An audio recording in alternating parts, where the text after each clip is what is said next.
Network News Review today, 4th December 2018. I am Omar Wali.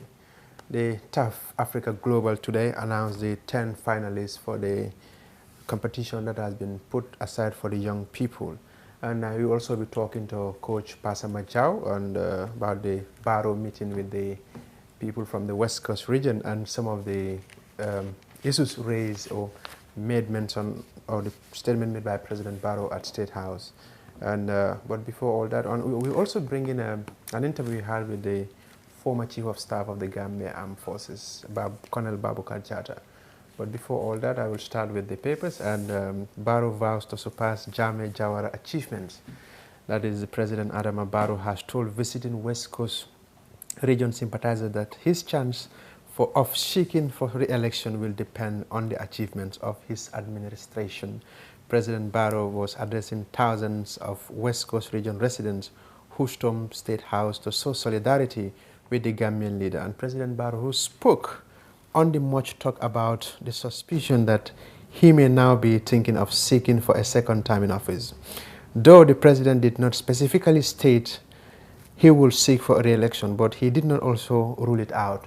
There has been a lot of talk in the country that President wants to go on his own, since he has resigned from the United Democratic Party.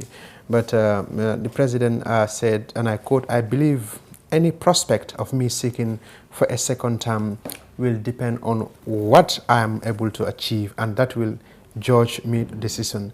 And he said that whatever his performance will determine whether he will go for a second term or not. He continued, and I quote, "My government has been able to receive a pledge of $1.7 billion US, and there are 42 different projects in that money, and all that will happen between 2018 and 2021. That is why I said I will do better than any other president, and I am also not just talking to you to clap," the president told the audience. And we will discuss more on that with Coach Pasamba Jau. And the newly UDP chair urged the delegates to elect Dabo. That is the newly elected United Democratic Party regional chairman for North Bank region, Karamo Jadama, has strongly urged party supporters in the region to elect Ousainou Darboe as the party leader and the Secretary General of the United Democratic Party in December 9 Congress.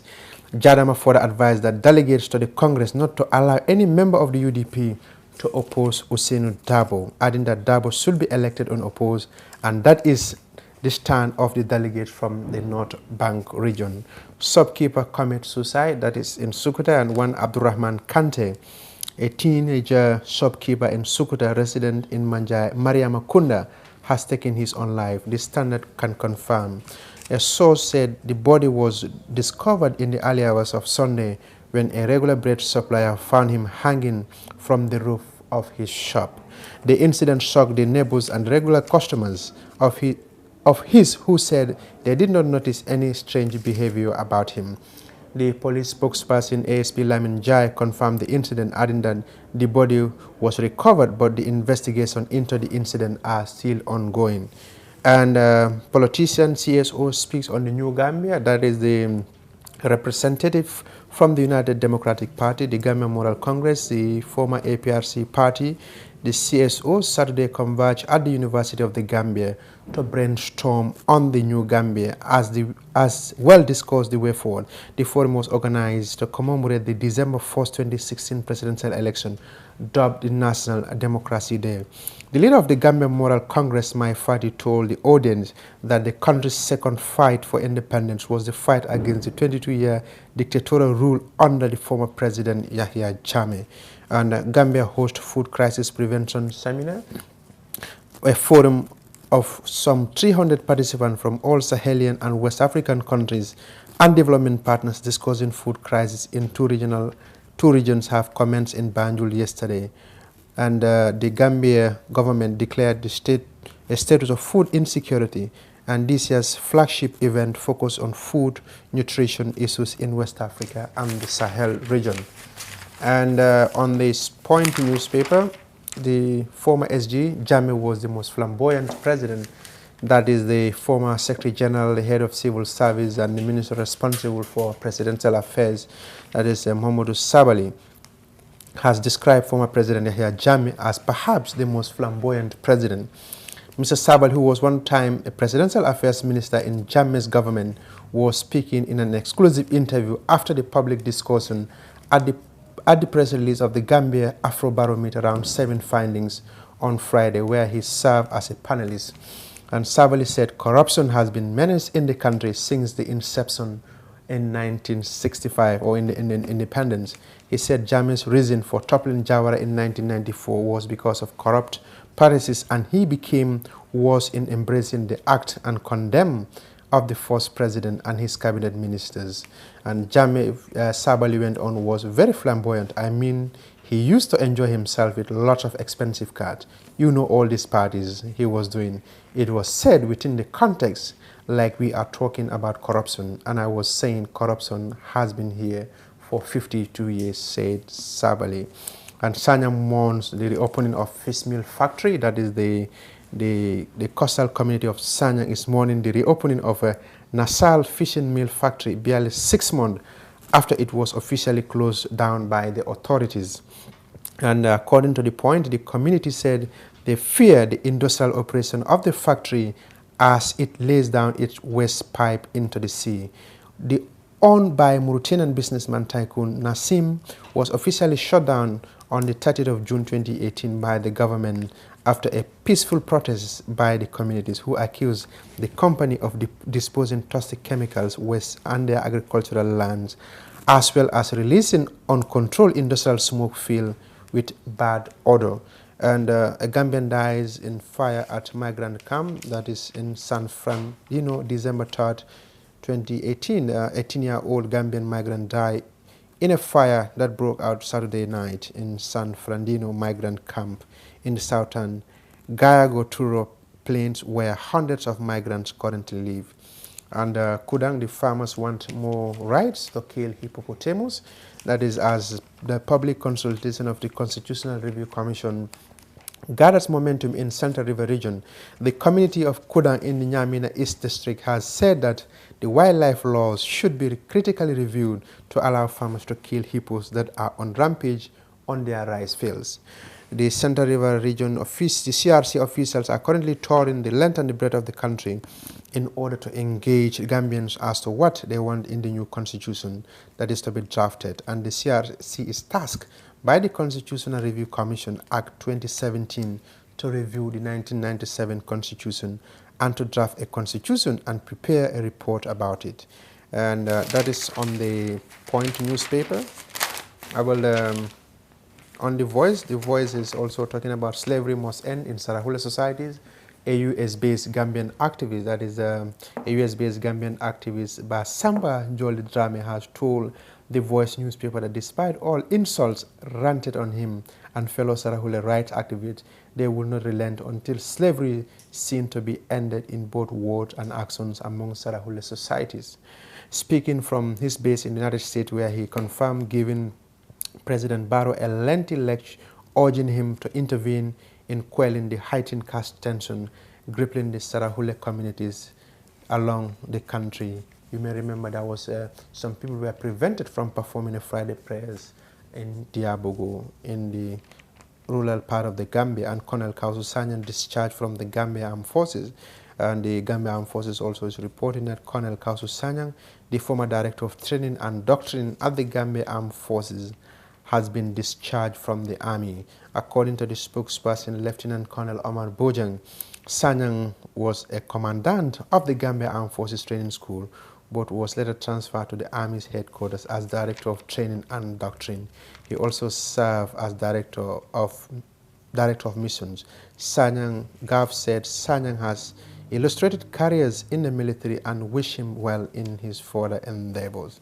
And that's all we have for you today on the papers, and I will move on to a story by Tough Africa Global and the Tough Startup Competition 2018, an initiative by Tough Africa Global to support and engage youth in entrepreneurship to develop their capacities, has announced the 10 finalists candidates who made it to the final stage of the competition. Usenu Sose is the Regional Director of Tough Africa Global, has this message. Africa Global is pleased to launch Dalaba Housing Estate. Dalaba Housing Estate is our newest estate located on the Sukuta Jabang Road. You can buy a finished 2 or 3 bedroom house or service plots accompanied with a free fence and gate. At Dalaba Housing Estate, you get to enjoy bituminized roads, gated and fenced properties, solar street lights, water reticulation, public amenities, 1,500 fruit trees aligned in streets and many more. Make a 25% down payment today. As you know, TAF Africa Global is a 28-year-old Pan-African real estate company. We have presence in 8 African countries and with dominance in Nigeria and the Gambia. Part of our vision is to be the leading real estate developer in Africa. And to that end, we have several strategic objectives that tie up to making that vision happen. And it's not just limited to selling houses. As you know, we are Gambian-born, and we are proud of being part of the Gambia. And so we have several initiatives as part of our vision to give back to the communities that have given us so much. And that's why we have the TAF Africa Foundation. And under the foundation, there are several initiatives that we do as a way to give back to the youth and other parts of the communities that has given us so much over the years. And to this end, we introduced one of the newest initiatives under our foundation called the TAF Startups. I must say that when we started it about a little over a month ago, we have had several interests, especially from the youth and young entrepreneurs, that have really commended us for what we're trying to do because they have needed this support for a long time. And they feel that this is the right initiative that complements their dreams that they have been trying to do. So just a little bit about these TAF Startups. The idea is we know that in the Gambia, 60% of the population are under 30 years old. We also know that the private sector is the driver for every economy. And so we wanted to merge those two and find a way to give all these young, dynamic entrepreneurs a platform or an avenue to support their businesses by giving them this $1 million as a prize winner. And so what we did is we put out $1,750,000 that will be given to 3 winners. And it's breaking down as follows. The top winner will get $1 million. The second prize will get $500,000. And the third would get $250,000. We think that this is a lot of money that can go a long ways in supporting businesses and accomplishing their dreams.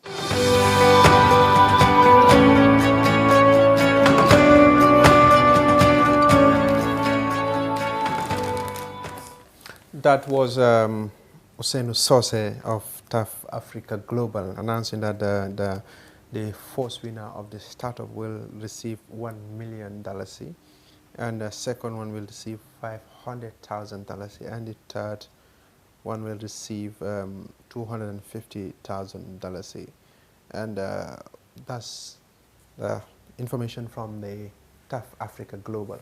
Now we will cross now to our Skype line is open, but we will get our first caller and Pastor Majau to discuss about the West Coast residents meeting President Barrow recently and some of the issues discussed during the meeting, from being a bus driver and Barrow saying that it secured $1.7 billion, and but even he said that people can say whatever they want to say on the social media, but they will not say he did not secure a $1.7 billion. And he also said he will surpass former presidents Jammeh and Jawara.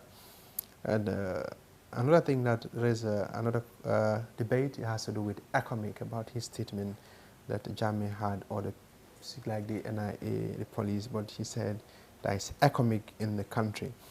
Barrow was not specific, was not explicit as whether he will run for second term, but he said his performance will put him in a good role to fulfill that. And we are trying to reach out to somebody. As soon as we leave our hand on him, we will continue with the. So, hello? Hello. Well, before we get, I will recap, and Barrow vows to surpass Jammeh and Jawara, and I think I got signal now. He's on the line. Hello. Hello. Yes, Coach. Welcome once again. Thank you, Omar. Okay, as you know, it was on the social media, the economic and many other things. President Barrow meeting with the residents of West Coast region. What do you make of these people meeting with President Barrow? Well, I think it is the same old playbook. I think Barrow is really very interested in running for a second term, and we're seeing just a replay of what happened around 96 when Jammeh decided to have people marching to the State House urging him to run for elections, and then he came and said, the people wanted me to run, so I'm running.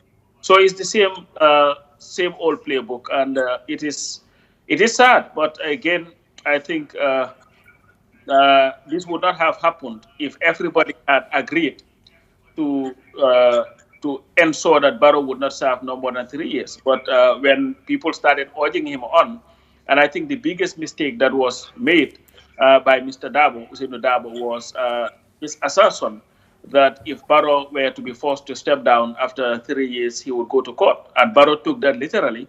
And today we are all paying the price. But in spite of that, I believe that Barrow should be man enough, dignified enough to honor the agreement that he had with his partners.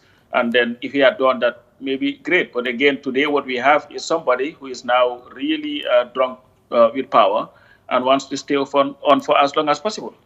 You talk about staying in power as long as possible. He said staying in power for 30 years or 100 years doesn't matter. What matters is about your performance. So do you think Barrow really did well? That will put him in a good position to fulfill that role. Did he in any way prove himself? He did at least A, B, and C. No. And you know what? Let's even put the first thing in perspective. He said that what matters is not how long you stay in power, but what you do. If that was Barrow's thinking, then he would not be worried about breaking the promise that he made to the Gambian people, to his partners, that he would stay on for 3 years. So he is very much interested in longevity in the presidency, and this is why he wants to stay on for as long as practically possible. And Omar, to say something further, let's watch Barrow very carefully. If Barrow succeeds in staying on for 5 years, running for a second term, he would come and argue that the first term could not be added to the term limit, so that because the constitution cannot be implemented retroactively. Yeah. So this guy who is now so immersed in this, now he's now engulfed with this love for power, his lust for power, that he would do whatever it is to stay on. But I don't think he has achieved anything that should warrant the Gambian people to vote for him. Because one thing that Barrow has lost is the trust of the Gambian people. And when you lose that, then definitely you've lost everything. There is this quote that trust is a burden. You said he lost trust, but he also said he will do better than Jammeh and Jawara. Is that wishful thinking, that he will do better than Jammeh and Jawara? Well, first of all, to do better than Jawara, because Jawara's greatest achievement was that he was a Democrat. I am a living witness to that. I was very much opposed to him, and everybody knew that. But through his democratic credentials, we today have the African Commission on Human and People's Rights in the Gambia. We also had, through an act of Parliament in 1989, the establishment of the African Center for Democracy and Human Rights Studies in that country. And the Gambia was known in Africa because when Africa was going the other way, Gambia was the only country that was democratic, and this was why we were called the champions of human rights in Africa. But there was something else that Jawara also achieved. There was poverty in that country, but you also have to put it in perspective as to where he took the country from and where he led it to. Because if you look at the Jawara days, if you look at our GDP, there were only 2 countries in West Africa that had better GDPs than the Gambia, and they were Ivory Coast and Cote d'Ivoire. Every other country, Gambia's economy was doing much better, including Senegal. And this was why during that period, what we see happening in the Gambia today, was the opposite, because Senegalese used to cross the border to come to the Gambia for medical attention. Today, Gambians are crossing the border, going to Senegal for medical attention. So Jammeh, to be better than Jammeh, anybody can be better than Jammeh, because Jammeh was a tyrant. But let me tell you what is scary, is that in the same breath that Barrow said that he aspires to do much better than Jammeh, Barrow also said that the reason why Jammeh was feared was because he had the NIA, he had the police, he had the army, but he also has the SIS, he had the army, he has the police, and he also has the ECOMIG. Right. So he's more powerful. So how is he better than Jammeh? That's what I want to know. But he also went further and claimed that the amount of money that has been pledged to Gambia has never been seen in that country. That is the 1.7 billion. Of course, it has not been in that country. But let's also put that in perspective. Most of the 1.77 billion, if it were to come to the Gambia, would be based on the performance and the democratic credentials of this government. But the trajectory that this country takes, where the president is bragging about powers and fears because of the powers that he has in his disposal, should be worrisome to everybody else. And one thing he has to be mindful of, Haiti, over 33 billion, I think over 100 billion was pledged to Haiti. You can research that. Yeah. They got less than 30% of that money.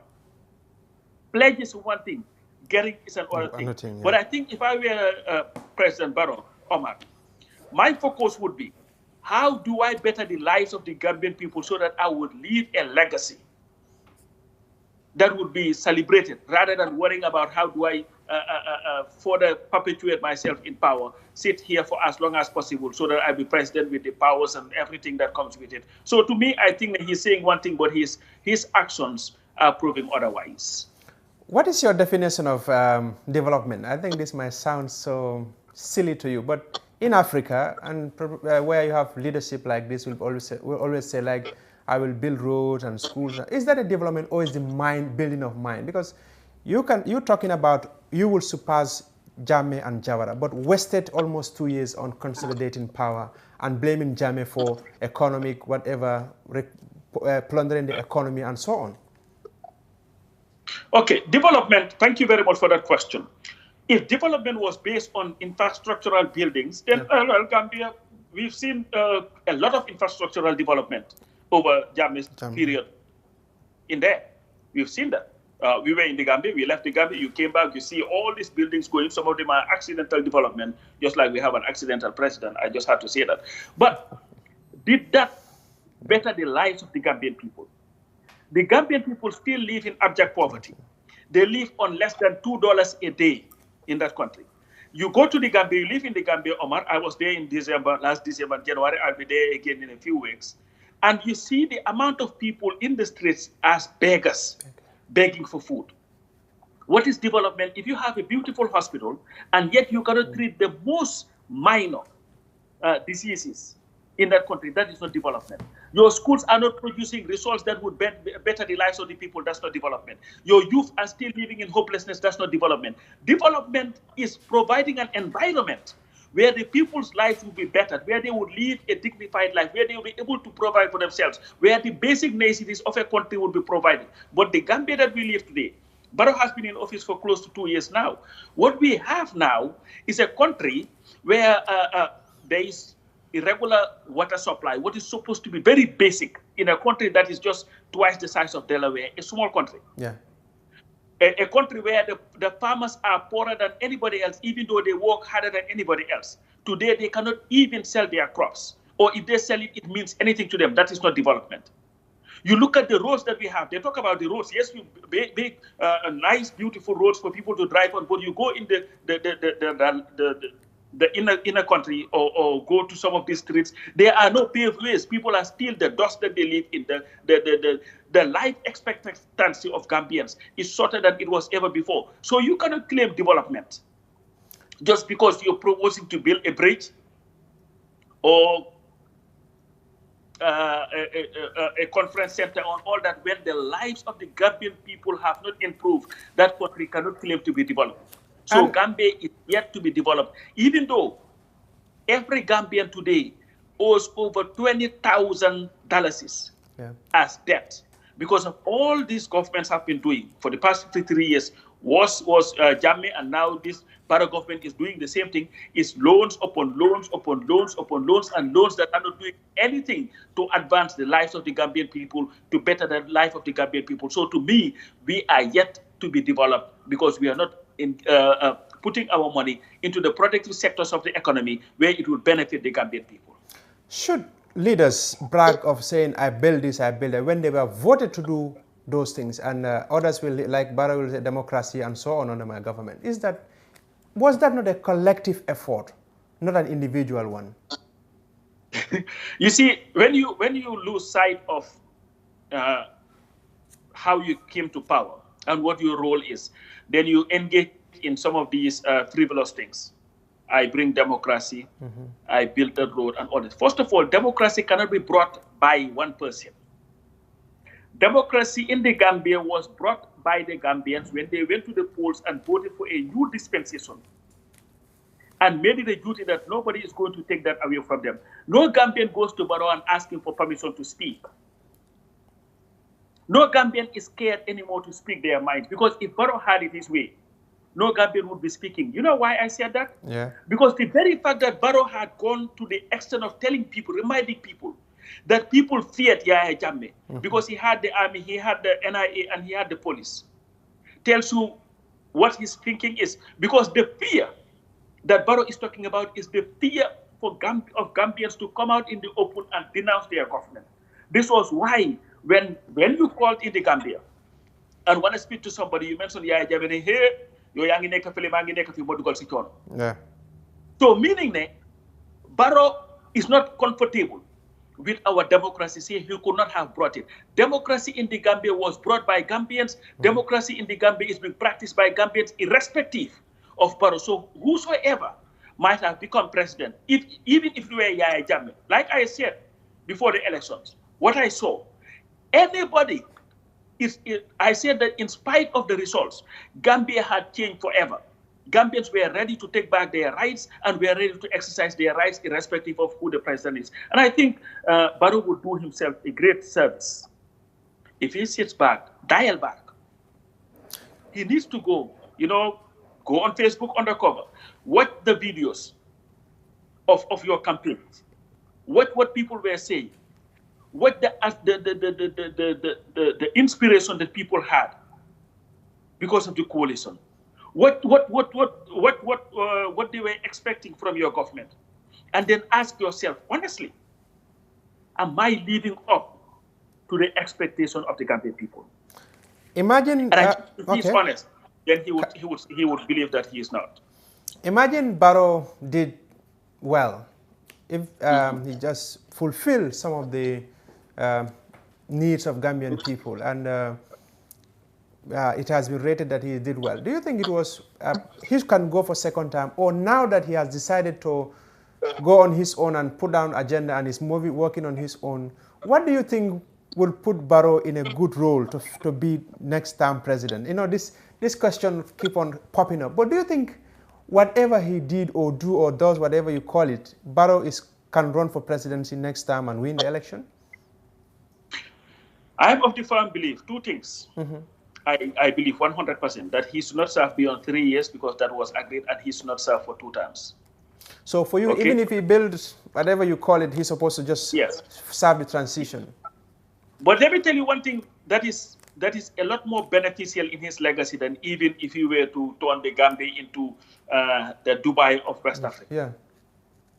The Gambia has been independent now for over 53 years. And we have only had 2 presidents in our lifetime. Yeah. For the first 53, Barrow is the 3rd. Sir Dawda Kairaba Jawara had led our country from 1963 as Prime Minister or Premier to 1994 when he was overthrown. So he was in power for over 30 years. Jammeh Kim was in power for 22 years. So Gambians have always lacked that opportunity to have a free process where they can determine the manner of government because somebody is just sitting there for longer than necessary. Can you imagine if Barrow had come and see through the agreement that they had, and said, you know what I'm going to do? I'm going to respect that agreement. I'm going to start something here. I'm going to set a precedence and tell the whole world that being a leader doesn't mean staying in power for 50 years. Developing a country doesn't mean staying in power for 22 years. I will step down based on the agreement that I make. And I would have been remembered as that guy who came, set the stage for a democratic Gambia, and started a precedent where people now see the need that they will not stay in power for too long. Let me give you an example. Yeah. When America gained its independence, its first president, George Washington, the first thing that they did then was that they wanted to crown him king. He said, no, we will not have a king. And if you remember very well, America became independent in 1776. That was when George Washington became president. Yeah. Its constitution was not ratified until 1789. He said, no, I don't want to be a king. But one thing further he did was that I would only serve for 2 terms. Yeah. And do you know that that was not part of the Constitution? I think that's the 25th Amendment. I forgot the amendment.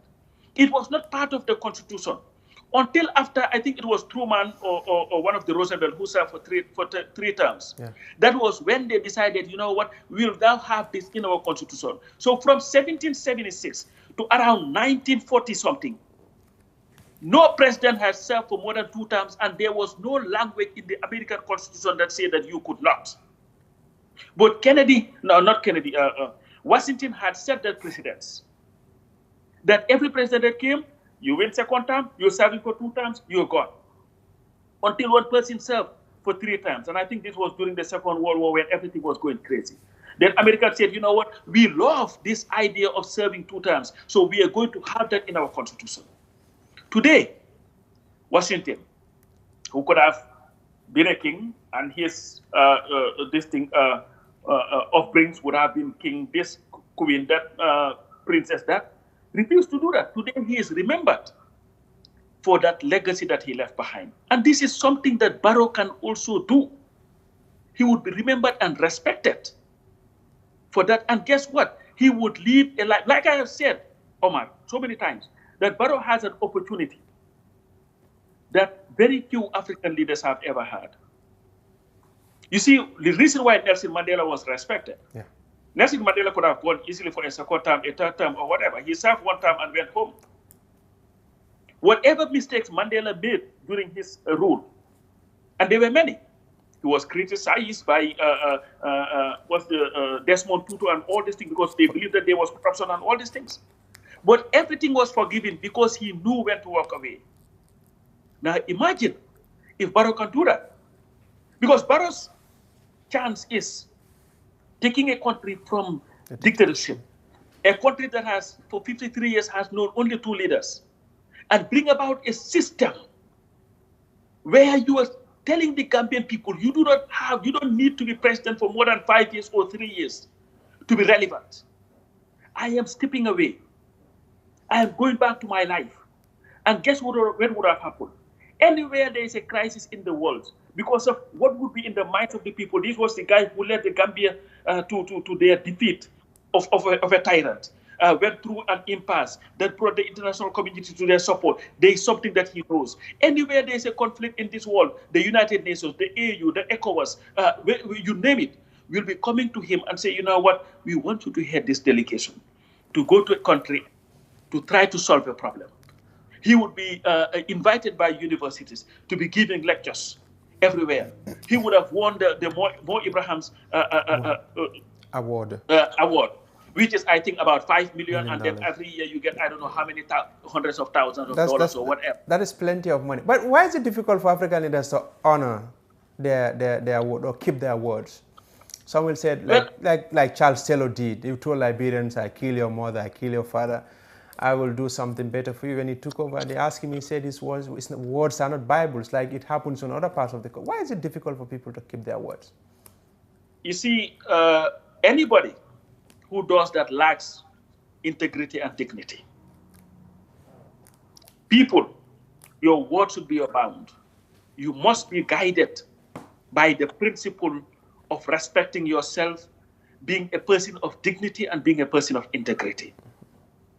Because if you stand and have an agreement with everybody, and it was very integral, that 3-year and not running the subsequent elections were very integral. Omar, we've been part of trying to form coalitions forever. We knew the difficulty. We knew this mistrust that was there, because the parties did not want to have one single party give them this power so that they would just lord over everybody. So he went through that. You went and camping around the world, the country. You told the whole country, I will be here for 3 years. I'll bring the necessary reforms. We'll have democracy. We'll have liberty. We'll have free and fair elections. We'll do everything that needs to be done. And I will step aside and oversee an election that will be free and fair. Not that. You went and have meetings around interviews with all the media houses in the world. And everybody is reminding you, Mr. President, we've seen other African leaders promise and renege on their promise. You said, nope, not me. Yeah. What you might call it? I am somebody. I'm grateful that God has made me somebody who is not too greedy. I am very content with what I have. So the whole world looked at you with admiration. Look at us with admiration. Everybody is like, you know what, Gambia's way, how did you do it? And you want to just come and walk away from that? That to me shows one thing, that is lack of dignity, and that is lack of integrity, Omar. And that is why anybody who does it lacks that. Obasanjo said you leave the stage when the version is still nice, or so, whatever you call it. We have seen other presidents who serve only one term, some serve 2 terms. Botswana, for example, from Khama Senior to the Junior to Festus Muhai and others. But don't you think Africa needs introducing life after presidency curriculum in our school system also? Or what do you think? That there is a life after presidency, and you enjoy more. You look at presidents like Joaquim Chissano, you look at others, Jakaya Kikwete of Tanzania and others are flying, are doing other consultancy and other observers, even Goodluck Jonathan of Nigeria, observer missions in ECOWAS region, African Union, and so on. Omar, you're right. Because if you, like I live in the United States, you look at Obama today and the life that he's living, he has looked a lot fresher. He has a lot of tremendous respect from the people. And people are, in fact, nostalgic about his presidency. They will, oh my God, how much did we miss Obama? Yeah. Look at what we have now. But he is content with his life because he understands that now he can be that citizen who can sit back and build the presidential library, Obama's presidential library. He can go and do on a speaking tour. You look at Michelle Obama, his wife, just wrote a book. Yeah, recently, she had sold almost 2 million copies in 2 weeks. They have paid millions of dollars to write their books. And Barrow, I still want to tell you, Mr. President, maybe you are listening or somebody is telling you, watching for you, you can do this. You can step away after 3 years, organize elections, go and write a book. You do not even need to write it yourself. There are ghost writers everywhere. Call Dr. Sen, he would help you write your story. Gray Johnson Call was in Jallo, he would help you write your story. And it will be a story, a book that the whole world will want to read, because it is an inspirational story of how you became a candidate of a country, of opposition parties, who were able to dislodge and entrench tyrants. Can you imagine how many copies can you sell? There are, publishers all over the place. We've seen Halifa Sallah, the book that he's writing. 2 universities call him and say, you know what? We want you to write about the impasse. We will publish it. Imagine if Barrow were to write one.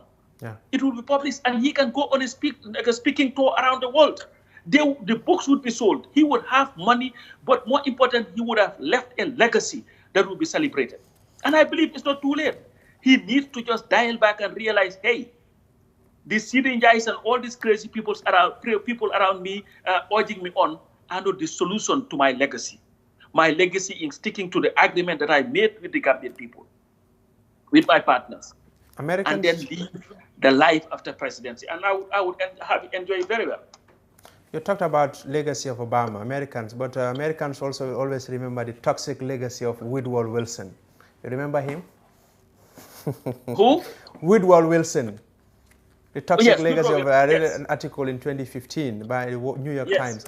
Now, talking about the coalition, I know it's going to happen in 2021. Parties will come to it. But do you think other parties will trust Barrow, looking at the way he's going with things? Because somebody who came from UDP and is acting this way, do you think if he go into a coalition with another party, he will not do what he exactly did to UDP? Well, you see, what Barrow is doing is the reason why building coalitions are very difficult in Africa, because of the mistrust that people have, that they would, you will agree with them on something, and when they get to power, they will be throwing you to the curb. But more importantly, and this is going to be my message when I go to the Gambia, right? Barrow alone cannot be blamed for what is happening. Okay. The people he had that agreement with have a moral responsibility to the Gambian people to tell them exactly where they stand on this 3-year, 5-year thing. Barrow did not reach that agreement on his own. That agreement was reached with other people. So, as we get nearer to the 3-year period, we want to hear from the UDP what their position is on these 3 years. We want to hear from DOI what their position is from about these 3 years. We want to hear from everybody. And then the Gambian people can look at these parties and judge them as to whether they can be trusted when they make an agreement with you. Because what Barrow and the coalition did, they signed a pact with the Gambian voter. And they said to them, vote for us because we will bring good governance. Vote for us because we can be trusted. And vote for us because we will stay for 3 years and build the institutions of this country, hold elections so that every Gambian would have an opportunity to vote for a candidate of his choice. So when that fails, no opposition party, unless you come, or a political party who was part of it, unless you come out and tell the Gambian people exactly what your position is, can just be left alone and said, you know what, forget it. No, because there was nobody forced to that agreement. They went through it. We were, it was an agonizing discussion. We were all here in abroad, every day worried to the online radios, making phone calls to hear what did they say, or it's been postponed. We get mad again. We wanted an agreement. What kind of agreement is it going to be? The Gambian people were like that. When they finally came with that agreement, finally, and told people what they were going to do, Gambians came in their hundreds of thousands and said, you know what, we are supporting you. So if you fail to stick to that agreement and act like it's Barrow's problem, you cannot be trusted. Because if you're going to stand up for what you agreed on, where that is being violated, how can we trust you that you can defend us when you are giving the reins of that country? So finally, Coach, put quite simply, those who were are critical of President Barrow have now been vindicated now. They are gloating. Well, there is nothing to gloat about, because you know why? Yeah.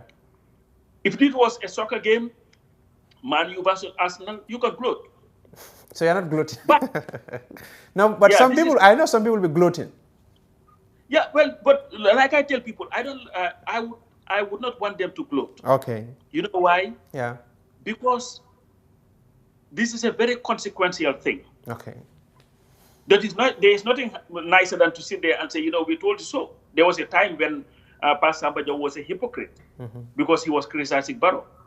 They were calling people DSS, Diaspora Sunjulalo, or whatever they you know, those things. They were calling people that. You know, there was a time when you would sit and say, oh my God, are these the same people that I fought with for so many years to end dictatorship? But what is important every time, Omar, is to be guided by your principle, irrespective of how unpopular they are. Because at the end of the day, only the truth would last.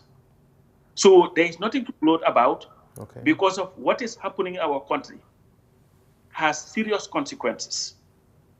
And the people that are being affected the most are still our women, our mothers, our brothers, our sisters, and everybody else in that country.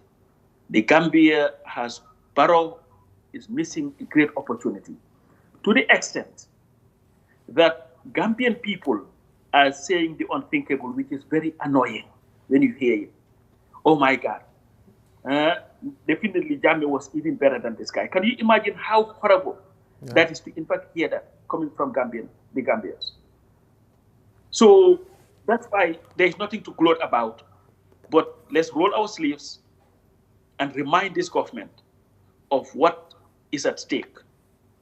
If they don't listen, we organize ourselves and make sure that whether it's 3 years, I hope it is, or 5 years, that no such government will be here again. And finally, on this, Omar, this should be a lesson to all Gambians. We cannot continue to vote for people just because we like them. Gambia deserves competent leadership. And this is why I believe that all Gambians, if you feel that you're competent, if you feel that you're patriotic, if you feel that you love our country, this is the time for everybody to roll up their sleeves and get their hands dirty in the process of ushering in a genuinely new Gambia that will bring about democracy, liberty, and dignity for all. Thank you so much, Coach, for your time. Thank you so very much, Uncle Omar. Yeah, the uncle. That's Coach Pasam Majauda in United States there. And viewers, that's where we are going to draw the curtain till tomorrow. And until we come away, from me, Amar Wali, and my team, we thank you all for your time. Things till tomorrow. Bye for now.